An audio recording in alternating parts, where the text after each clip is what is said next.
आम्ही अशी एक सुंदर ठिकाणी आलेलो आहे जिथे एक देवाचं स्थान आहे. तिथे आम्ही बघू शकता इथे मोठ्या पायऱ्या आहे की या पायऱ्या बघून तर माझं डोकं चक्रावलं.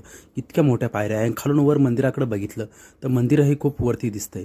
तुम्ही बघू शकता वरती मंदिर दिसतंय. खूप उंचावर मंदिर आहे मित्रांनो हे आणि खूप साऱ्या पायऱ्या आहेत. चला तर मग आता वर जाऊया. वर गेल्यानंतर सर्वात पहिले आम्हाला दिसते ती मंदिराची घंटी. आम्ही घंटी वाजून पुढे दर्शनाला गेलो.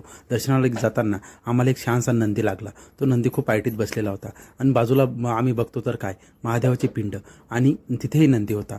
मित्रांनो इथं खूप प्रशस्त असं वातावरण होतं आणि थोडं वरती बघितलं तर मंदिराचा कळस दिसत होता आणि थोडं आम्ही खाली आलो तर बघता बघता खाली बघितलं तर मंदिराचं गेट लागलेला होता. तर मित्रांनो आम्हाला मध्ये तर दर्शन करायला जाता येत नव्हतं तर म्हणून आम्ही आजूबाजूला बघितलं.